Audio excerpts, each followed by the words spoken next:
Hi guys, today I will be sharing how to make retro Fiesta Gelatine. This gelatin uses the bar, so this is kind of like a retro feel. For the ingredients, we need 2 gelatin or agar bars, 3 cups of water, 1 can or 395 grams of condensed milk, 400 ml of coconut milk, half a teaspoon of salt.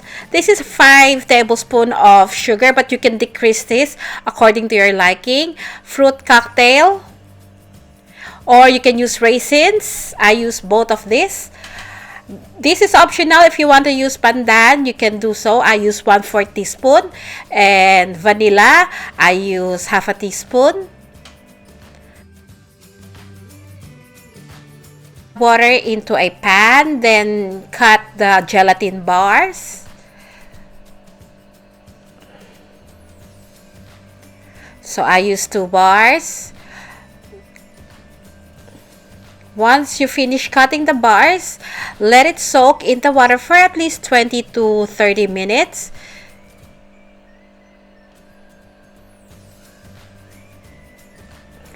After 30 minutes, we're ready to cook the gelatin. So in a medium to low heat, we're going to try our best to melt all the gelatin.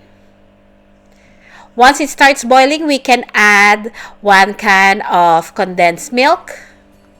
The gelatin will not completely dissolve, so we're going to sieve this later.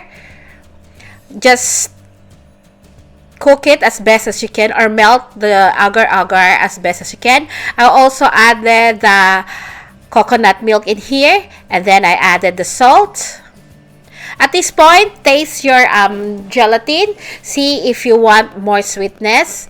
When you add the sugar, don't add it all at once. Keep on checking the sweetness. For me, all in all, I added 5 tablespoons.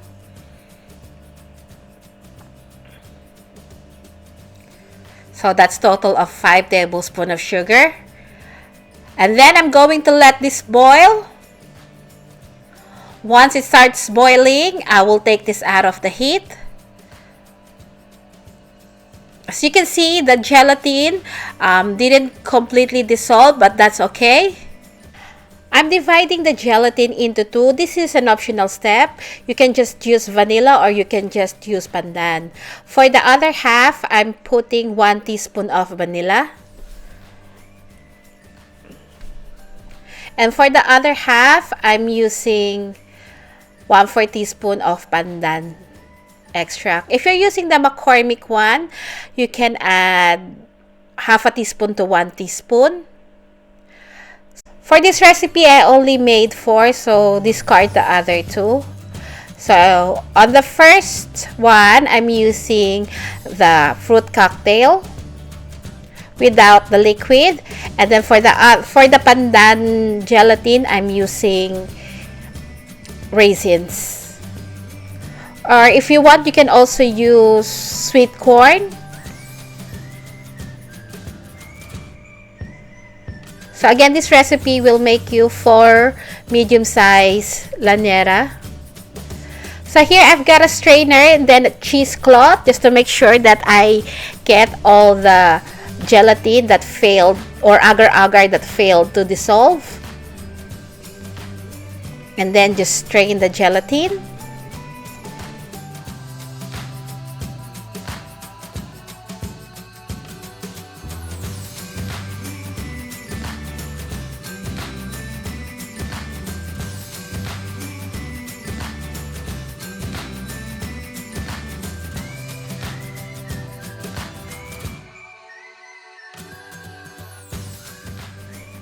So do this procedure until you finish with all the gelatin.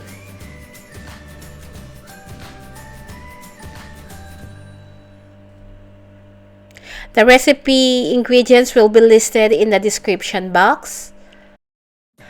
Christmas is fast approaching. You can make this for the Noche Buena or Medianoche for New Year.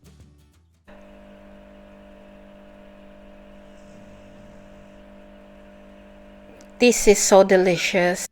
Now, once the steam is all gone from the gelatin, you can put this in the fridge to set completely. It only takes 1 hour for this to set fully. It's starting to set already, so I'm putting this in the fridge. Now, to release the gelatin from the lanera, just run a flat spatula onto the sides of the gelatin. Lightly tap it.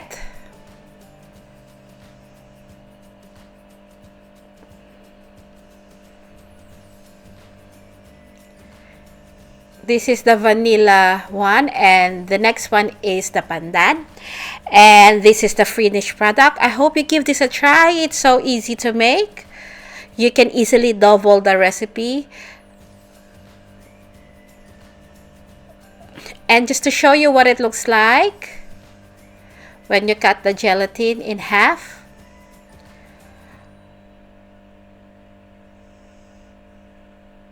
It only takes me an hour to set the gelatin. If you don't want to use coconut milk, you can also use evaporated milk. For the fruit cocktail vanilla one.